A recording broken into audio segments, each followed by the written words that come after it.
Saudara, ratusan keluarga narapidana mendatangi rumah tahanan kelas 2B Jeneponto. Mereka antusias setelah rutan membuka layanan pembesukan napi secara tatap muka.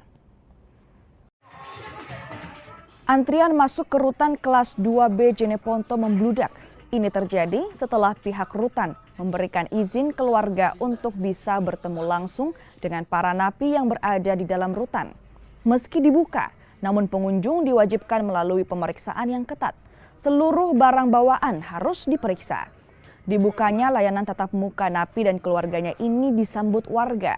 Pasalnya sudah 2 tahun atau sejak pandemi COVID-19 layanan ini ditiadakan. Pak berada di rutan kelas 2B Jeneponto ini, Dek? Menjenguk sepupu. Sudah berapa lama ini tidak dijenguk sepupunya? 2 tahun. Kenapa bisa, Dek? Karena corona. Sangat senang sekali.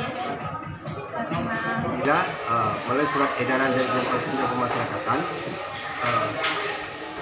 kunjungan secara tatap muka sudah kita laksanakan, dan sekarang di rutan kelas 2B Jeneponto ini, khususnya di hari raya Idul Adha ini, kunjungan tatap muka sudah kita laksanakan, tapi ada tahap-tahap yang perlu diterapkan di dalam kunjungan tatap muka ini, dan juga bawaan dari warga binaan dari kunjungan itu tetap kita periksa dengan secara teliti.